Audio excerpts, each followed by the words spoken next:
कि ਉੱਥੇ ਬੈਠ ਕੇ ਜਿਹੜੀਆਂ ਸੰਧੀਆਂ ਹੋਈਆਂ ਪੰਜਾਬ ਇਕੱਠੇ ਕੰਮ ਕਰੇਗਾ ਪੰਜਾਬ ਦਿੱਲੀ ਕੀ ਠੀਕ ਹੈਗਾ ਉਹ ਸਾਡੀਆਂ ਸਾਰੀਆਂ ਫਾਈਲਾਂ ਦਿੱਲੀ ਦੇ ਬਿਊਰੋਕਰੇਟਸ ਦੇਖਣ ਸਾਡੇ ਵੀ ਇੱਥੇ ਆਈਐਸ ਆਫੀਸਰ ਇਹ ਗੱਲ ਚੰਗੀ ਨਹੀਂ ਹੈ ਜਿਹੜਾ ਰਿਪੋਰਟ ਕਾਰਡ ਵੀ ਜਿਹੜਾ ਉਹ ਆਪਣਾ ਭਗਵੰਤ ਸਿੰਘ ਮਾਨ ਜਿਹੜੇ ਨੇ ਉਹ ਪੇਸ਼ ਕਰ ਚੁੱਕੇ ਨੇ ਉਹ ਕਹਿੰਦੇ ਨੇ ਜਿਹੜਾ ਵਾਅਦਾ ਕੀਤਾ ਸੀ ਉਹ ਪੂਰਾ ਹੋ ਰਿਹਾ ਪੰਨੂ ਦਾ ਰੋਜ਼ ਬਿਆਨ ਦੇਣਾ ਕਿ ਅਸੀਂ ਆਮ ਆਦਮੀ ਪਾਰਟੀ ਨੂੰ ਫੰਡਿੰਗ ਕੀਤੀ ਹੈ ਤੇ ਹਜੇ ਤੱਕ ਉਸ ਪੰਨੂ ਤੇ ਕਾਰਵਾਈ ਨਹੀਂ ਹੋਣੀ ਇਹ ਮੈਨੂੰ ਲੱਗਦਾ ਕਿਤੇ ਨਾ ਕਿਤੇ ਕਮਜ਼ੋਰੀ ਨਜ਼ਰ ਆ ਰਹੀ ਹੈ ਉਹ ਦਿੱਲੀ ਨਾਲੋਂ ਲੇਕਿਨ ਉਹ ਤਾਂ ਗਿਣਦੇ ਹੀ ਨਹੀਂ ਨਾ ਉਹ ਕਹਿੰਦੇ ਪੰਜਾਬ ਦੇ ਹਸਪਤਾਲਾਂ ਦਾ ਬਹੁਤ ਬੁਰਾ ਹਾਲ ਹੈ ਤੁਸੀਂ ਉਹ ਕੋਈ ਨਹੀਂ ਕੋਈ ਗਿਣੇ ਨਾ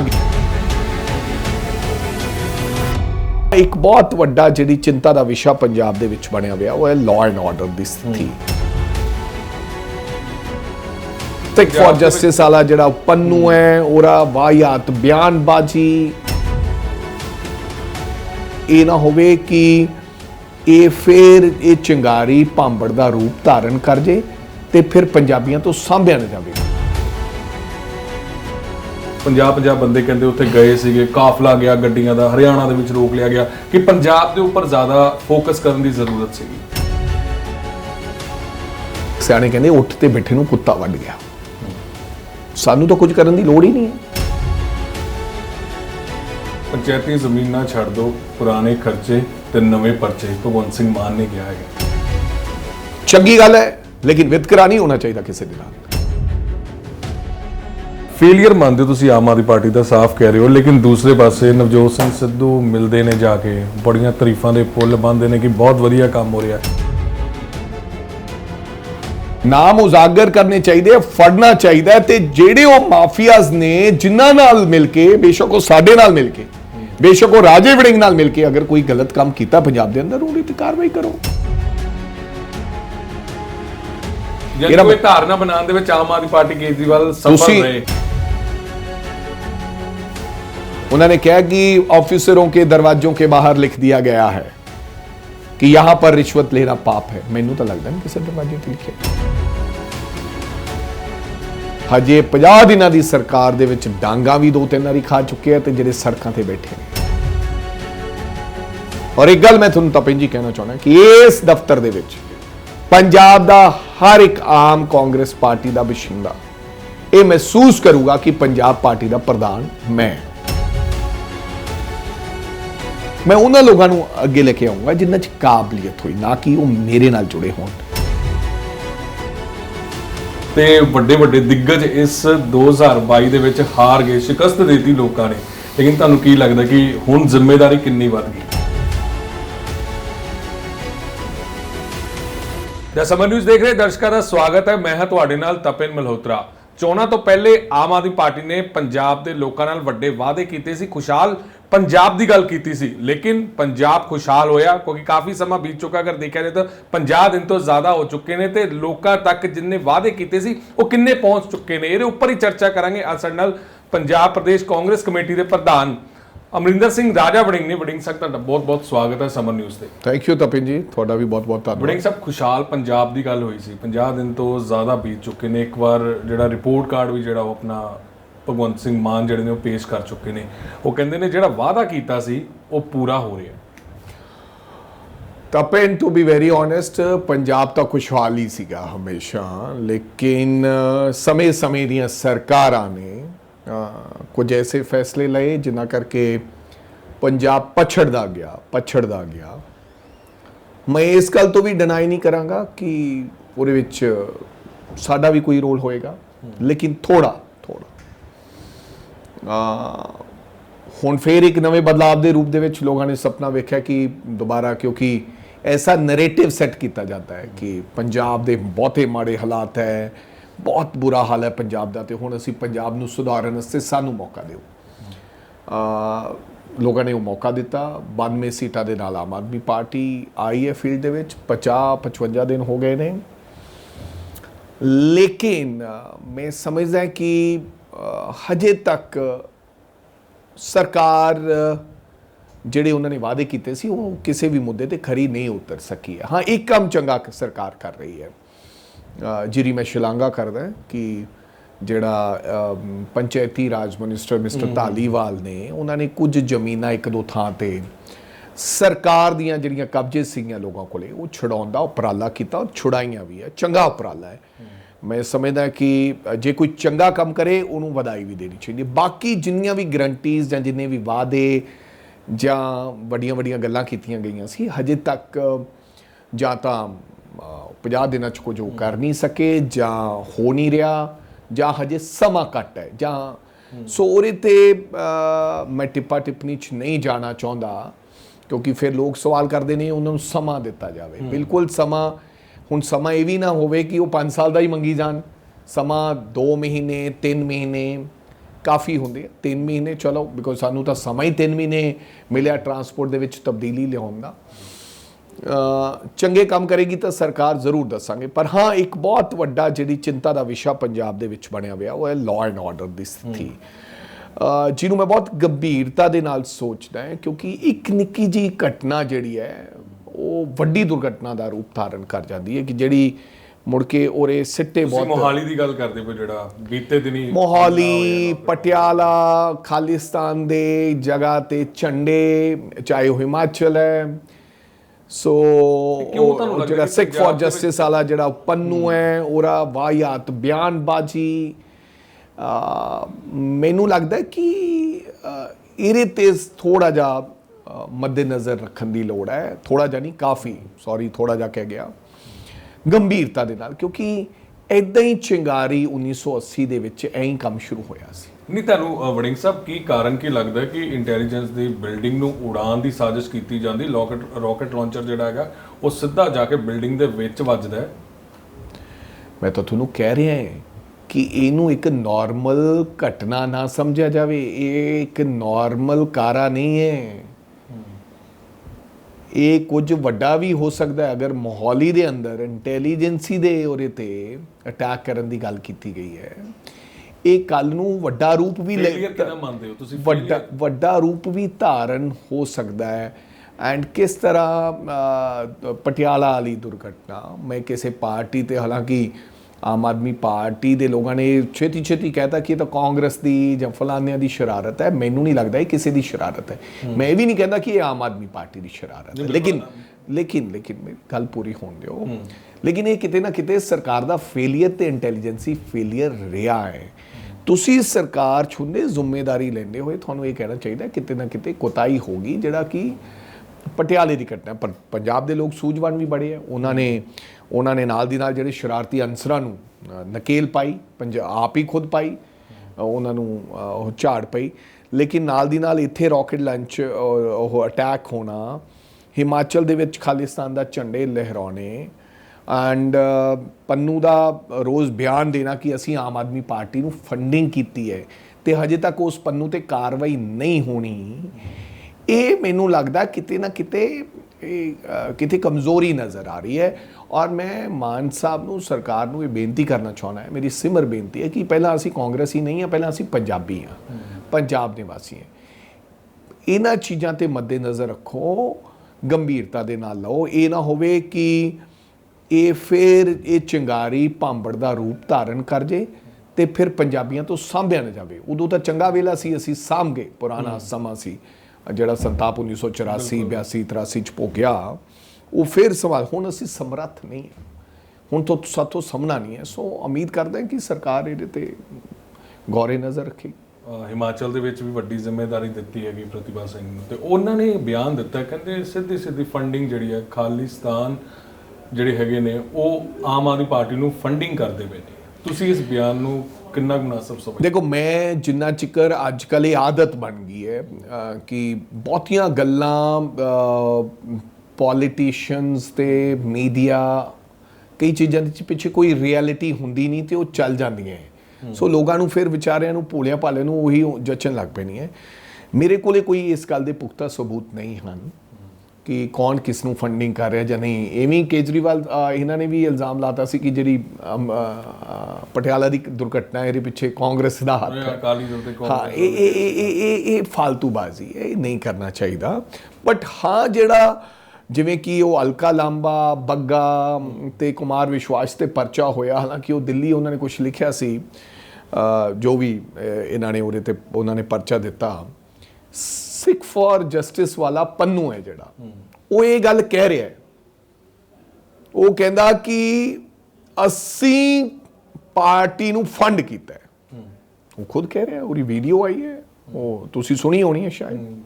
ਸੋ ਮੈਂ ਸਮਝਦਾ ਹੈ ਕਿ ਜੇ ਇਹਨਾਂ ਤਿੰਨਾਂ ਤੇ ਕਾਰਵਾਈ ਹੋ ਸਕਦੀ ਹੈ ਤਾਂ ਪੰਨੂ ਤੇ ਵੀ ਕਾਰਵਾਈ ਕਰਨੀ ਚਾਹੀਦੀ ਹੈ। ਮੈਂ ਨਹੀਂ ਕਹਿੰਦਾ ਕਿ ਉਹ ਉਹਨੇ ਦਿੱਤੀ ਹੋਣੀ ਹੈ, ਹੋ ਸਕਦਾ ਦਿੱਤੀ ਹੋਵੇ, ਹੋ ਸਕਦਾ ਨਾ ਦਿੱਤੀ ਹੋਵੇ। ਮੈਂ ਇਸ ਗੱਲ 'ਚ, ਕਿਉਂਕਿ ਮੇਰੇ ਕੋਲ ਉਸ ਗੱਲ ਦਾ ਸਬੂਤ ਨਹੀਂ ਹੈ, ਮੈਂ ਉਹ ਗੱਲ ਨਹੀਂ ਕਹਿਣਾ ਚਾਹੁੰਦਾ। ਲੇਕਿਨ ਜਿਹੜਾ ਬੰਦਾ ਇਹ ਗੱਲ ਕਹਿ ਰਿਹਾ ਹੈ ਉਹਦੇ ਤੇ ਬਣਦੀ ਕਾਰਵਾਈ ਹਜੇ ਤੱਕ ਕਿਉਂ ਨਹੀਂ ਹੋਈ? ਉਹ ਕਹਿੰਦਾ ਸਬਕ ਸਿਖਾ ਦਿਆਂਗੇ ਅਸੀਂ ਤੁਹਾਨੂੰ ਸਬਕ ਸਿਖਾ ਦਿਆਂਗੇ, ਤੁਸੀਂ ਸਾਡੀਆਂ ਵੋਟਾਂ ਲੈ ਕੇ ਆਏ ਹੋ, ਅਸੀਂ ਤੁਹਾਨੂੰ ਫੰਡਿੰਗ ਕੀਤੀ ਹੈ, ਉਹ ਖੁਦ ਕਹਿੰਦਾ ਹੈ।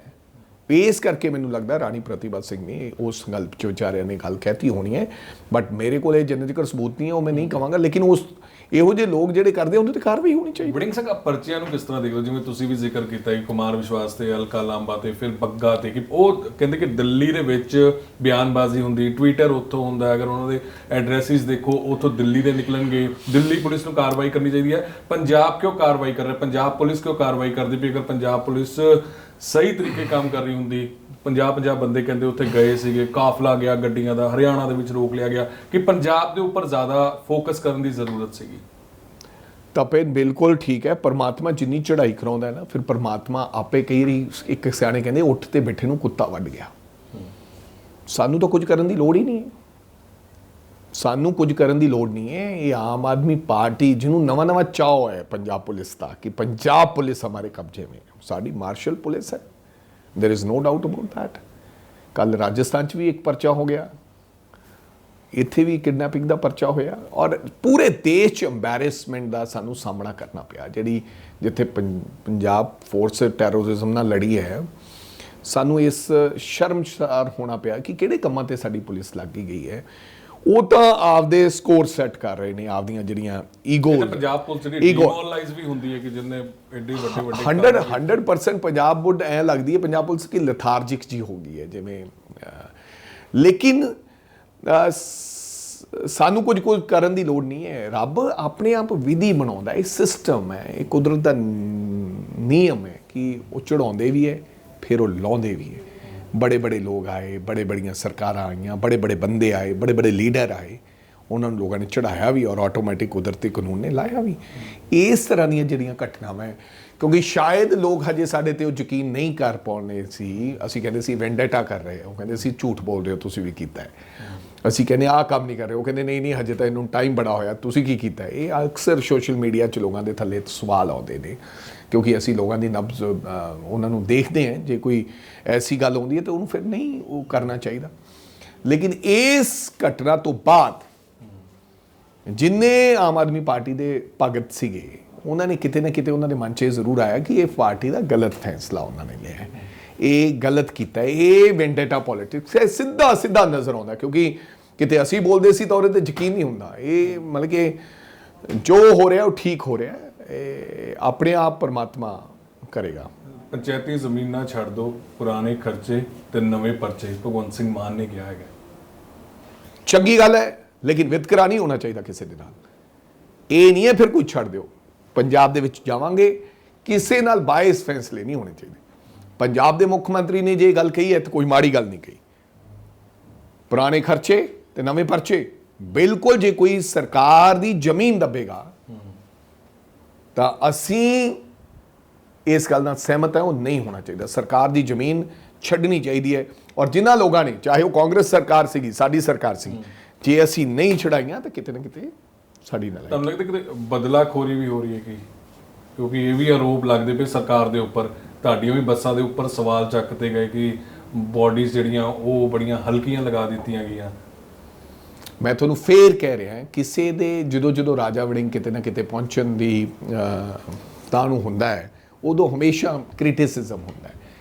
ਐਂਡ ਚੰਗੀ ਗੱਲ ਹੈ ਇਸ ਗੱਲ ਨਾਲ, ਉਸ ਗੱਲ ਦੀ ਪਬਲਿਸਿਟੀ ਤੁਹਾਨੂੰ ਲੋਕਾਂ 'ਚ ਮਿਲਦੀ ਹੈ, ਗੱਲਬਾਤ ਲੋਕ ਸੁਣਦੇ ਨੇ, ਲੋਕ ਜਾਣਦੇ ਨੇ ਸੱਚ ਕੌਣ ਹੈ, ਝੂਠ ਕਿੰਨਾ ਹੈ। ਕਿਉਂਕਿ ਅੱਜ ਕੱਲ੍ਹ ਬੜਾ ਸੌਖਾ ਕਿਸੇ ਦੇ ਆਰੋਪ ਲਗਾ ਦੇਣਾ। 2 ਮਿੰਟਾਂ 'ਚ ਮੈਂ ਤੁਹਾਡੇ ਟੀਵੀ ਤੇ ਕਿਸੇ ਤੇ ਵੀ ਆਰੋਪ ਲਗਾ ਸਕਦਾ ਬਿਨਾ ਜਾਣੇ, ਬਿਨਾ ਪੁੱਛੇ, ਬਿਨਾ ਤੱਥ ਜਾਣਿਆ।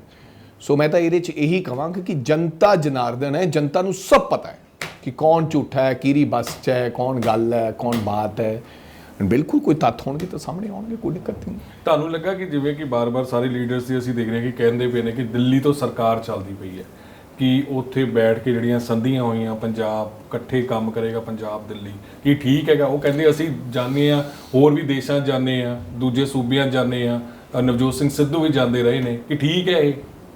ਦੇਖੋ, ਜਿਹੜਾ ਐਗਰੀਮੈਂਟ ਕੀਤਾ ਉਹ ਬਿਲਕੁਲ MOU ਨਹੀਂ ਹੋਣਾ ਚਾਹੀਦਾ ਸੀ, ਬਿਲਕੁਲ ਸਰਾਸਰ ਕਨਸਟੀਟਿਊਸ਼ਨ ਦੇ ਖਿਲਾਫ ਕੀਤਾ, ਸੰਵਿਧਾਨ ਦੇ ਖਿਲਾਫ ਕੀਤਾ। ਉਹਦੇ ਵਾਸਤੇ ਮੈਂ ਗਵਰਨਰ ਸਾਹਿਬ ਨੂੰ ਵੀ ਮਿਲ ਕੇ ਆਇਆ, ਹਾਲਾਂਕਿ ਦਿੱਲੀ ਵੀ ਨਹੀਂ ਕਰ ਸਕਦੇ ਸੀ। ਲੈਫਟੀਨੈਂਟ ਗਵਰਨਰ ਦੀ ਬਿਨਾਂ ਪੁੱਛੇ ਕਲੌਜ਼ ਹੈਗੀ ਆ, ਉਹਨਾਂ ਨੇ ਕਿਹਾ ਕਿ ਕੋਈ ਐਗਰੀਮੈਂਟ ਕੀਤਾ ਨਹੀਂ ਜਾ ਸਕਦਾ।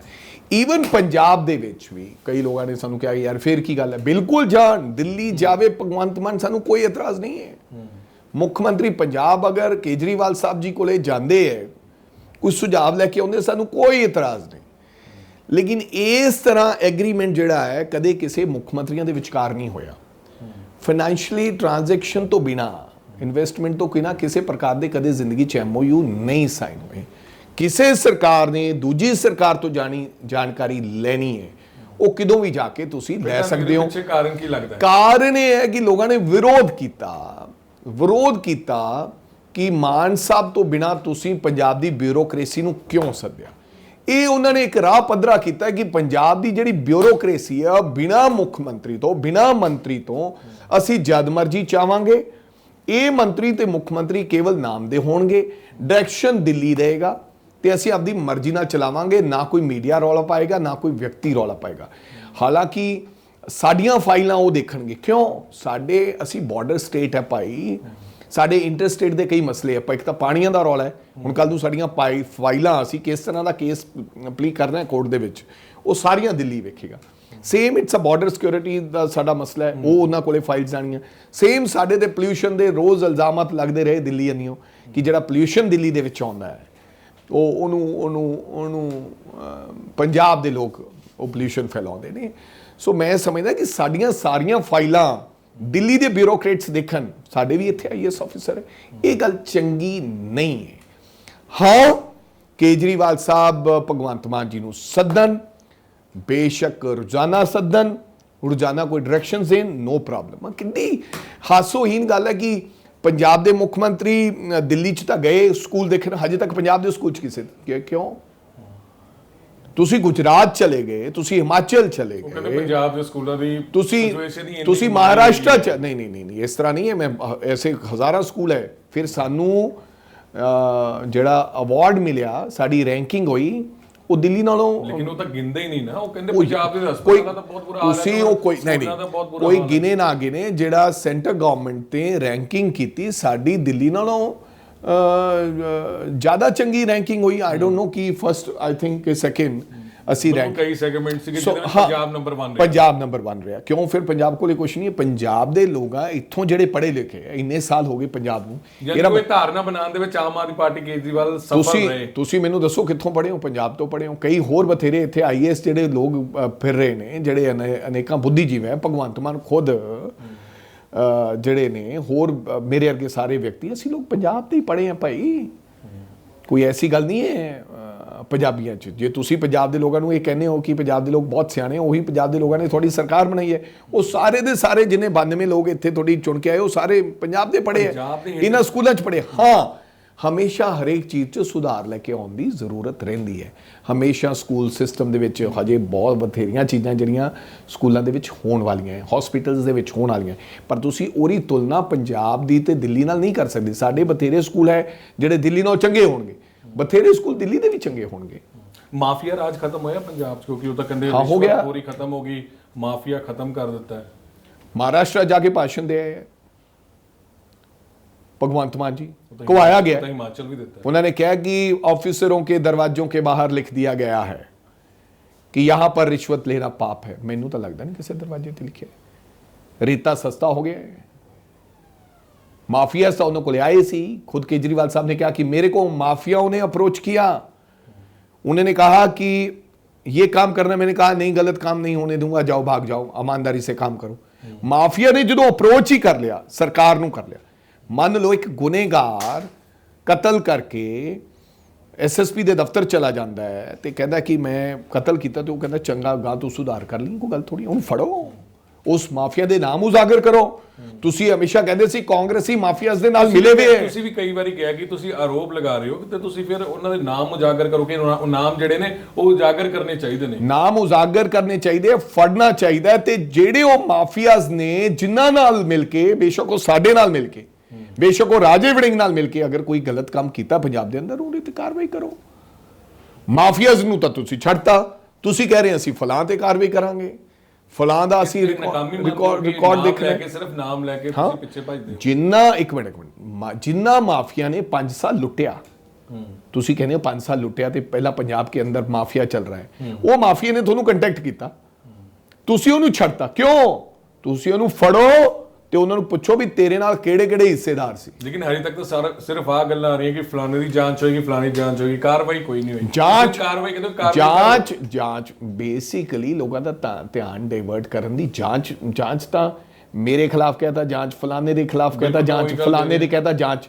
ਭਾਈ ਮਾਫੀਆ ਤੁਹਾਡੇ ਘਰੇ ਆਇਆ ਸੀ, ਤੁਸੀਂ ਕਿਹਾ ਸੀ ਮਾਫੀਆ ਨੂੰ ਜਾਣਦੇ ਆ, ਤੇ ਜਦੋਂ ਮਾਫੀਆ ਤੁਸੀਂ ਫੜ ਲੈਂਦੇ ਹੋ, ਤੁਹਾਨੂੰ ਪਤਾ ਹੈ ਮਾਫੀਆ ਕੌਣ ਹੈ, ਤੇ ਮਾਫੀਆ ਚਲਾਉਣ ਵਾਲਿਆਂ ਨੂੰ ਵੀ ਫੜ ਲਿਓ ਮਗਰੋਂ ਨਾਲ, ਕੌਣ ਰੋਕ ਰਿਹਾ? ਕਮ ਸੇ ਕਮ 5 ਸਾਲਾਂ ਦਾ ਹਿਸਾਬ ਤਾਂ ਲਓ, ਜਿਨ੍ਹਾਂ ਨੇ ਪੰਜਾਬ ਨੂੰ ਲੁੱਟਿਆ ਉਸ ਮਾਫੀਆ ਨੇ, ਤੇ ਜਿਹੜੇ ਉਹਦੇ ਭਾਗੀਦਾਰ ਸੀ, ਬੇਸ਼ੱਕ ਉਹ ਰਾਜਾ ਵੜਿੰਗ ਸੀ, ਫੜ ਲਓ।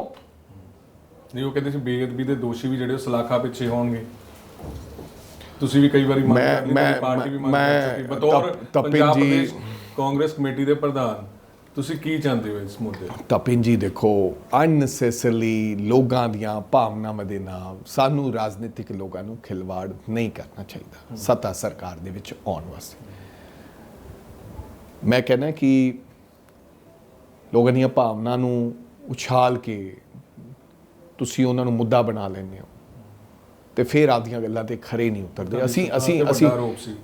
ਅਸੀਂ ਵੀ ਇਹਦੇ 'ਚ ਨਾਕਾਮਯਾਬ ਰਹੇ। ਇਹ ਕਦੇ ਕਦੇ ਸੋਚਦੇ ਵੀ ਇਹ ਕਿਉਂ ਹੋਇਆ, ਕਿੱਦਾਂ ਹੋਇਆ। ਲੋਕਾਂ ਨੂੰ ਇਸ ਗੱਲ ਨੂੰ ਆਪਦੇ ਹਾਲ ਤੇ ਛੱਡ ਦਿੰਦੇ, ਲੋਕਾਂ ਦੀਆਂ ਆਸਾਂ ਨੂੰ ਬੜਾ ਵੱਡਾ ਵਿਧਾਨ ਸਭਾ 'ਚ ਫਿਰ ਗੱਲਬਾਤ ਹਰ ਵਿਅਕਤੀ ਨੇ। ਹੁਣ ਇਹ ਸਰਕਾਰ ਵੀ ਆ ਗਈ ਹੈ, ਸੋ ਮੇਰੀ ਇਹ ਬੇਨਤੀ ਹੈ तमाम ਸਰਕਾਰਾਂ ਨੂੰ, ਔਰ ਮੈਂ ਆਪਦੇ ਆਪ ਤੇ ਪਹਿਲਾਂ ਲਾਗੂ ਕਰਦਾ, ਆਪਦੇ ਉੱਪਰ ਲਾਗੂ ਕਰਦਾ ਕਿ ਜਿਹੜਾ ਕੰਮ ਕਰ ਨਹੀਂ ਸਕਦੇ ਉਹਨੂੰ ਵਾਵਾ ਖੱਟਣ ਦੇ ਵਾਸਤੇ ਪੰਜਾਬੀਆਂ ਨੂੰ ਜਾਂ ਪੰਜਾਬ ਦੇ ਲੋਕਾਂ ਨੂੰ ਉਕਸਾਉਣਾ ਨਹੀਂ ਚਾਹੀਦਾ, ਜਿਹਦੇ ਨਾਲ ਉਹਨਾਂ ਦੀਆਂ ਭਾਵਨਾਵਾਂ ਨੂੰ ਫਿਰ ਠੇਸ ਪਹੁੰਚਦੀ ਹੈ। ਇਹਦੂ ਚੰਗਾ ਉਹ ਗੱਲ ਕਹੋ ਹੀ ਨਾ ਜਿਹੜੀ ਤੁਸੀਂ ਕਰਨੀ ਨਹੀਂ ਹੈ। ਪਹਿਲਾਂ ਮੈਂ ਆਪਦੇ ਤੇ ਲਾਗੂ ਕਰਦਾ ਔਰ ਮੈਂ ਕੋਸ਼ਿਸ਼ ਕਰਾਂਗਾ ਕਿ ਐਸੀ ਗੱਲ ਕੋਈ ਕਮਿਟਮੈਂਟ ਨਾ ਕਰਾਂ ਪੰਜਾਬ ਦੇ ਲੋਕਾਂ ਨਾਲ ਜਿਹੜੀ ਅਸੀਂ ਕਰ ਨਹੀਂ ਪਾਵਾਂ। ਤੁਹਾਨੂੰ ਲੱਗਦਾ ਕਿ ਜਿਹੜੇ 300 ਯੂਨਿਟ ਬਿਜਲੀ ਮਾਂ, 25,000 ਨੌਕਰੀ, ਇਹ ਵਾਅਦੇ ਪੂਰੇ ਹੋ ਗਏ ਨੇ? ਕਿਉਂਕਿ ਉਹ ਤਾਂ ਡੰਕਾ ਤੁਹਾਨੂੰ ਪਤਾ ਹਿਮਾਚਲ 'ਚ ਵੀ ਵੱਜ ਚੁੱਕਾ ਤੇ ਚਾਹੇ ਦੂਜੇ ਸੂਬੇ ਗੁਜਰਾਤ ਤੱਕ ਇਹ ਆਵਾਜ਼। ਪਹਿਲੀ ਸਰਕਾਰ ਹੈ ਜਿੱਥੇ ਪੀਆਰਟੀਸੀ ਮੁਲਾਜ਼ਮ ਰੋਜ਼ ਚੀਕਾ ਮਾਰ ਰਿਹਾ, ਜਿੱਥੇ ਅਧਿਆਪਕ ਹਜੇ 50 ਦਿਨਾਂ ਦੀ ਸਰਕਾਰ ਦੇ ਵਿੱਚ ਡਾਂਗਾ ਵੀ 2-3 ਵਾਰੀ ਖਾ ਚੁੱਕੇ ਆ ਤੇ ਜਿਹੜੇ ਸੜਕਾਂ ਤੇ ਬੈਠੇ ਨੇ। ਤੁਹਾਡੇ ਕੰਮਾਂ ਦਾ ਜਨਤਾ ਨੇ ਤੁਹਾਨੂੰ ਰਿਪੋਰਟ ਕਾਰਡ ਬਣਾ ਕੇ ਦੇਣਾ ਹੈ, ਨਾ ਕਿ ਤੁਸੀਂ ਕਮਰੇ 'ਚ ਬੈਠੇ ਤਾਂ ਫਿਰ ਅਸੀਂ ਬਹੁਤ ਐਲਾਨ ਕੀਤੇ, ਫਿਰ ਕੈਪਟਨ ਅਮਰਿੰਦਰ ਸਿੰਘ ਨੇ ਕਿਹਾ ਮੇਰੇ ਜਿੰਨੇ ਦਾ ਕੰਮ ਕਿਸੇ ਨੇ ਕੀਤੇ ਹੀ ਨਹੀਂ ਹੈ। ਐਲਾਨ, ਅਸੀਂ ਕਰਜ਼ਾ ਮਾਫ ਕੀਤਾ, ਅਸੀਂ ਪੈਨਸ਼ਨਾਂ ਵਧਾਈਆਂ, ਅਸੀਂ ਬੱਸਾਂ ਦਾ ਸਫ਼ਰ ਫ੍ਰੀ ਕੀਤਾ, 90,000 ਕਰੋੜ ਕਰਜ਼ਾ ਵੀ ਮਾਫ ਕੀਤਾ। ਮੈਂ ਕਹਿੰਦਾ ਇਹ ਜਨਤਾ ਦੱਸੇਗੀ, ਜਨਤਾ ਦੱਸੇਗੀ, ਜਨਤਾ ਦੇ ਰਿਪੋਰਟ ਕਾਰਡ ਦੱਸੇਗਾ। ਫੇਲੀਅਰ ਮੰਨਦੇ ਹੋ ਤੁਸੀਂ ਆਮ ਆਦਮੀ ਪਾਰਟੀ ਦਾ, ਸਾਫ਼ ਕਹਿ ਰਹੇ ਹੋ, ਲੇਕਿਨ ਦੂਸਰੇ ਪਾਸੇ ਨਵਜੋਤ ਸਿੰਘ ਸਿੱਧੂ ਮਿਲਦੇ ਨੇ ਜਾ ਕੇ, ਬੜੀਆਂ ਤਾਰੀਫਾਂ ਦੇ ਫੁੱਲ ਬੰਨ੍ਹਦੇ ਨੇ ਕਿ ਬਹੁਤ ਵਧੀਆ ਕੰਮ ਹੋ ਰਿਹਾ, ਕਿ ਮੈਂ ਸਹਿਯੋਗ ਦਊਂਗਾ ਭਗਵੰਤ ਮਾਨ ਨੂੰ ਪੂਰਾ। ਬਹੁਤ ਚੰਗੀ ਗੱਲ ਹੈ। ਮੈਂ ਕਹਿੰਦਾ ਕਿ ਸਾਨੂੰ ਕੀ ਇਤਰਾਜ਼ ਹੈ ਕਿਸੇ ਗੱਲ ਦਾ? ਜੇ ਕੋਈ ਚੰਗਾ ਕੰਮ ਕਰ ਰਿਹਾ ਤਾਂ ਉਹਦਾ ਸੰਯੋਗ ਦੇਣ 'ਚ ਕੋਈ ਹਰਜ ਨਹੀਂ ਹੈ। ਤੇ ਸਿੱਧੂ ਸਾਹਿਬ ਜੇ ਕਿਸੇ ਦੀ ਤਾਰੀਫ ਕਰਦੇ ਆ ਤਾਂ ਮੈਨੂੰ ਲੱਗਦਾ ਮੇਰਾ ਢਿੱਡ ਨਹੀਂ ਦੁਖਣਾ ਚਾਹੀਦਾ। ਕੋਈ ਗੱਲ ਨਹੀਂ, ਵਧੀਆ ਗੱਲ। ਤੇ ਹੁਣ ਸਰਕਾਰ ਤੁਸੀਂ ਕਹਿ ਰਹੇ ਹੋ ਕਿ ਲਾਅ ਐਂਡ ਆਰਡਰ ਜਾਂ ਹੋਰ ਜਿਹੜੇ ਵਾਅਦੇ ਪੂਰੇ ਨਹੀਂ ਕੀਤੇ, ਤੇ ਹੁਣ ਰਾਜਾ ਵੜਿੰਗ ਦਾ ਮਾਸਟਰ ਪਲਾਨ ਕੀ ਹੈ? ਮੇਰਾ ਕੋਈ ਮਾਸਟਰ ਪਲਾਨ ਨਹੀਂ ਹੈ ਯਾਰ। ਅਸੀਂ, ਮੈਂ ਪਹਿਲੇ ਦਿਨ ਕਿਹਾ ਸੀ ਕਿ dedication, discipline, 3 Ds formula, dialogue, ਮੇਰਾ ਮਾਸਟਰ ਪਲਾਨ ਹੈ ਕਿ ਮੈਂ ਆਪਦੇ ਸੰਗਠਨ ਨੂੰ ਮਜ਼ਬੂਤ ਕਰਨਾ ਹੈ, ਆਪਦੇ ਘਰ ਨੂੰ ਮਜ਼ਬੂਤ ਕਰਨਾ ਹੈ। ਮੈਂ ਦੂਜਿਆਂ ਦੀਆਂ ਨਾਕਾਮੀਆਂ ਨਾਲੋਂ ਪਹਿਲਾਂ ਆਪਦੇ ਘਰ ਨੂੰ ਸੁਧਾਰਨਾ ਚਾਹੁੰਦਾ ਔਰ ਜਿਸ ਦਿਨ ਮੇਰਾ ਘਰ ਮਜ਼ਬੂਤ ਹੋ ਜਾਏਗਾ, ਮੇਰੇ ਘਰ ਦੀਆਂ ਨੀਹਾਂ ਮਜ਼ਬੂਤ ਹੋ ਜਾਏਗੀਆਂ, ਉਸ ਤੋਂ ਬਾਅਦ ਸਾਨੂੰ ਫਿਰ ਕਿਸੇ ਹਨੇਰੀ ਭੁਚਾਲ ਤੇ ਤੂਫਾਨ ਤੋਂ ਡਰ ਨਹੀਂ ਲੱਗੇਗਾ ਤੇ ਅਸੀਂ ਕਿਸੇ ਵੀ ਇਹੋ ਜਿਹੀ ਭੁਚਾਲ ਦਾ ਮੁਕਾਬਲਾ ਕਰ ਲਵਾਂਗੇ ਜਦੋਂ ਅਸੀਂ ਮਜ਼ਬੂਤ ਹੋਏ, ਸਾਡੀਆਂ ਨੀਹਾਂ ਮਜ਼ਬੂਤ ਹੋਏ। 60 ਹਲਕੇ ਜਾਏ ਹੋ, ਕੀ ਫੀਡਬੈਕ ਹੈਗੀ ਹੈ ਤੁਹਾਡੇ ਕੋਲ? ਕਿ ਮਤਲਬ ਕਿ ਜਿਵੇਂ ਤੁਸੀਂ ਮਜ਼ਬੂਤੀ ਦੀ ਆਪ ਗੱਲ ਕੀਤੀ ਹੈ, 3D ਦੀ ਤੁਸੀਂ ਜ਼ਰੂਰ ਗੱਲ ਕਰਦੇ ਹੋ ਕਿ 3D ਬਹੁਤ ਜ਼ਰੂਰੀ ਕਾਂਗਰਸ ਪਾਰਟੀ ਲਈ। ਯਾਰ 60 ਹਲਕੇ ਗਿਆ ਸੀ, ਲੱਗਦਾ ਸੀ ਬੰਦੇ ਨੂੰ ਬੰਦਾ ਨਹੀਂ ਮਿਲੇਗਾ, ਲੇਕਿਨ ਉਤਸ਼ਾਹ ਦੇਖਿਆ, ਲੋਕ ਪਿਆਰ ਕਰਦੇ ਵੇਖੇ, ਲੋਕਾਂ ਨੇ ਜੱਫੀਆਂ ਪਾਈਆਂ, ਲੋਕਾਂ ਨੇ ਗਿਲੇ ਵੀ ਦੱਸੇ, ਲੇਕਿਨ ਉਹਨਾਂ ਨੇ ਫਿਰ ਕਿਹਾ ਕਿ ਅਸੀਂ ਤਿਆਰ ਪਰ ਤਿਆਰ ਹੈ ਕਾਂਗਰਸ ਪਾਰਟੀ ਦੀ ਲੜਾਈ ਲੜਨ ਨੂੰ। ਪਰ ਸ਼ਰਤ ਇਹ ਹੈ ਕਿ ਆਮ ਵਰਕਰ ਦੀ ਵੜਿੰਗ ਸਾਹਿਬ ਕਦਰ ਹੋਣੀ ਚਾਹੀਦੀ ਹੈ। ਔਰ ਇੱਕ ਗੱਲ ਮੈਂ ਤੁਹਾਨੂੰ ਤਪਨ ਜੀ ਕਹਿਣਾ ਚਾਹੁੰਦਾ ਕਿ ਇਸ ਦਫ਼ਤਰ ਦੇ ਵਿੱਚ ਪੰਜਾਬ ਦਾ ਹਰ ਇੱਕ ਆਮ ਕਾਂਗਰਸ ਪਾਰਟੀ ਦਾ ਵਸਿੰਦਾ ਇਹ ਮਹਿਸੂਸ ਕਰੂਗਾ ਕਿ ਪੰਜਾਬ ਪਾਰਟੀ ਦਾ ਪ੍ਰਧਾਨ ਮੈਂ। ਵੜਿੰਗ ਸਾਹਿਬ, ਮੈਂ ਤਾਂ ਤੁਹਾਡੀ ਬਾਡੀ ਲੈਂਗੁਏਜ ਦੇ ਵਿੱਚ ਬੜੀ ਚੇਂਜ ਵੇਖੀ ਹੈ ਕਿ ਬੜੀ ਛੋਟੀ ਦੀ ਉਮਰ ਦੇ ਵਿੱਚ ਆਲ ਇੰਡੀਆ ਯੂਥ ਕਾਂਗਰਸ ਪ੍ਰਧਾਨ, ਫਿਰ ਐਮਐਲਏ, ਮੰਤਰੀ, ਬੜੀ ਤੇਜ਼ੀ ਨਾਲ ਤੁਸੀਂ ਪੌੜੀਆਂ ਚੜ੍ਹੇ ਤੇ ਵੱਡੇ ਵੱਡੇ ਦਿੱਗਜ ਇਸ 2022 ਦੇ ਵਿੱਚ ਹਾਰ ਗਏ, ਸ਼ਿਕਸਤ ਦੇ ਦਿੱਤੀ ਲੋਕਾਂ ਨੇ। ਲੇਕਿਨ ਤੁਹਾਨੂੰ ਕੀ ਲੱਗਦਾ ਕਿ ਹੁਣ ਜ਼ਿੰਮੇਵਾਰੀ ਕਿੰਨੀ ਵੱਧ ਗਈ? ਨੈਚੁਰਲੀ ਪਰਿਵਾਰ ਕਾਂਗਰਸ ਪਾਰਟੀ ਬਹੁਤ ਵੱਡਾ ਸੰਗਠਨ ਹੈ ਔਰ ਵੱਡੀ ਜ਼ਿੰਮੇਵਾਰੀ ਦਿੱਤੀ ਹੈ। ਮੈਂ ਸਮਝਦਾ ਕਿ 44 ਸਾਲ ਦੀ ਉਮਰ 'ਚ ਬਹੁਤ ਅਹਿਮ ਜ਼ਿੰਮੇਵਾਰੀ ਮਿਲੀ ਹੈ, ਪਰ ਮੇਰਾ ਸਫ਼ਰ ਬਹੁਤ ਲੰਮਾ ਹੈ ਤਪਨ। ਮੈਂ ਦਰਿਆ ਵਿਛਾ ਕੇ ਇੱਥੇ ਆਇਆ, ਕੋਈ ਪਿਤਾ ਪੁਰਖੀ ਕੰਮ ਨਹੀਂ ਹੈ। ਔਰ ਆਮ ਆਦਮੀ, ਆਮ ਵਿਅਕਤੀ ਦੀ ਜਦੋਂ ਗੱਲ ਕਰਦੇ ਹੈ ਤਾਂ ਸਾਡੇ ਨਾਲੋਂ ਵੱਡਾ ਕੌਣ ਆਮ ਆਦਮੀ ਹੋ ਸਕਦਾ ਜਿਨ੍ਹਾਂ ਨੇ ਆਪਦੇ ਹੱਥਾਂ ਨਾਲ ਗਲੀਆਂ 'ਚ ਪੋਸਟਰ ਚਪਕਾਏ, ਜਿਨ੍ਹਾਂ ਨੇ ਆਪਦੇ ਹੱਥਾਂ ਨਾਲ ਦਰੀਆਂ ਵਿਛਾਈਆਂ, ਨਾਅਰੇ ਲਾਏ, ਬੱਸਾਂ ਤੇ ਚੜ੍ਹ ਕੇ ਰੈਲੀਆਂ 'ਚ ਗਏ। ਸੋ ਅੱਜ ਮੈਂ ਕਦੇ ਮੈਨੂੰ ਇਸ ਕੁਰਸੀ ਤੇ ਬੈਠਣ ਦਾ ਮੌਕਾ ਮਿਲਿਆ ਜਿੱਥੇ ਮੈਂ ਕਾਂਗਰਸ ਪਾਰਟੀ ਨੂੰ ਹੋਰ ਮਜ਼ਬੂਤ ਕਰ ਸਕਦਾ। ਸੋ ਮੈਨੂੰ ਲੱਗਦਾ, to be very honest, some people says ਕਿ it's a very challenging job. ਮੈਨੂੰ ਲੱਗਦਾ ਹੀ ਨਹੀਂਗਾ ਕਿ ਇਹ ਚੈਲੰਜਿੰਗ ਜੌਬ ਹੈ। ਮੈਨੂੰ ਇਉਂ ਲੱਗਦਾ, ਮੈਨੂੰ ਆਪਣੇ ਆਪ ਤੇ ਅੰਦਰੋਂ ਕਿ ਨਹੀਂ ਯਾਰ ਇਹ ਕੋਈ ਕੰਮ ਹੀ ਨਹੀਂ ਹੈ, ਅਸੀਂ ਫੱਟੇ ਚੱਕ ਦਿਆਂਗੇ। ਜਦੋਂ ਸਾਡਾ 2024 ਦੇ ਵਿੱਚ ਜਦੋਂ ਸਾਡਾ ਪਾਰਲੀਮੈਂਟ ਹੋਏਗਾ ਔਰ ਫਿਰ 2027 'ਚ ਤੁਸੀਂ ਦੇਖੋਗੇ ਕਿ ਲੋਕ ਇਹ ਮਹਿਸੂਸ ਕਰਨਗੇ ਕਿ ਬਈ ਹੁਣ ਦੇ ਕਾਂਗਰਸ ਨਾਟ ਇਕੱਲਾ ਮੈਂ ਟੀਮ 'ਚ ਟੀਮ ਪਲੇਅਰ ਹਾਂ। ਸੋ ਮੈਂ ਨਹੀਂ ਇਕੱਲਾ, ਅਸੀਂ ਸਾਰੇ ਲੋਕ, ਕਿਉਂਕਿ ਕਈ ਵਾਰੀ ਨਾ ਬੰਦੇ ਨੂੰ ਮੈਂ ਆ ਜਾਂਦੀ ਹੈ, ਮੇਰਾ ਕੋਈ ਧੜਾ ਨਹੀਂ ਮੈਂ ਬਣਾਉਣਾ ਚਾਹੁੰਦਾ। ਜਿਹੜਾ ਇਸ ਕੁਰਸੀ ਤੇ ਕਈ ਵਾਰੀ ਆਉਂਦਾ ਉਹ ਸਮਝਦਾ ਕਿ ਮੇਰਾ ਇੱਕ ਧੜਾ ਹੋਵੇ। ਕਿਉਂ ਉਹਦਾ ਧੜਾ ਹੋਵੇ? ਕਾਂਗਰਸ ਦਾ ਧੜਾ ਹੋਣਾ ਚਾਹੀਦਾ। ਮੈਂ ਉਹਨਾਂ ਲੋਕਾਂ ਨੂੰ ਅੱਗੇ ਲੈ ਕੇ ਆਊਂਗਾ ਜਿਨ੍ਹਾਂ 'ਚ ਕਾਬਲੀਅਤ ਹੋਈ, ਨਾ ਕਿ ਉਹ ਮੇਰੇ ਨਾਲ ਜੁੜੇ ਹੋਣ। ਜਦੋਂ ਤੱਕ ਇਹ ਨਹੀਂ ਹੁੰਦਾ ਉਹਨਾਂ 'ਚ ਫਿਰ ਅਸੀਂ ਕਾਮਯਾਬੀ ਦੇ ਵੱਲ ਨਹੀਂ ਵੱਧ ਸਕਦੇ। ਰਾਜੇ ਵੜਿੰਗ ਦਾ ਕੋਈ ਧੜਾ ਨਾ ਹੋਵੇ, ਰਾਜੇ ਵੜਿੰਗ ਦਾ ਕੋਈ ਬੰਦਾ ਨਾ ਹੋਵੇ, ਸਭ ਕਾਂਗਰਸ ਦੇ ਬੰਦੇ ਹੋਣ, ਸਭ ਕਾਂਗਰਸ ਪਾਰਟੀ ਦਾ ਝੰਡਾ ਬੁਲੰਦ ਕਰਨ। ਇਹ ਨਹੀਂ ਕਿ ਮੈਨੂੰ ਹਟਾਤਾ ਤੇ ਉਦੋਂ ਬਾਅਦ ਰਾਜਾ ਵੜਿੰਗ ਕਵੇ ਆ 25 ਬੰਦੇ ਮੇਰੇ ਨਾਲ ਹੈ। ਕਿਉਂ ਬਈ? ਫਿਰ ਤੁਸੀਂ ਇਹਦਾ ਮਤਲਬ ਆਪਦੇ ਆਪ ਨਾਲ ਵਫਾਦਾਰ ਨਹੀਂ ਹੋ, ਤੁਸੀਂ ਪਾਰਟੀ ਨਾਲ ਵਫਾਦਾਰ ਨਹੀਂ ਹੋ।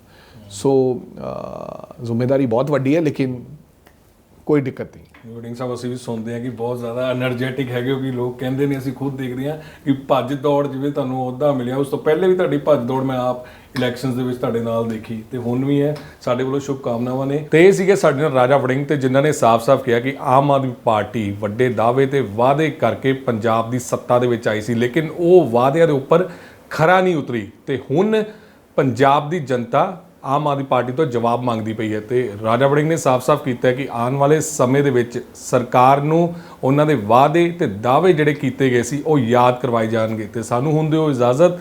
ਕੈਮਰਾਮੈਨ ਮੁਕੁਲ ਦੇ ਨਾਲ ਤਪਨ ਮਲਹੋਤਰਾ, ਦਾ ਸਮਨ ਨਿਊਜ਼।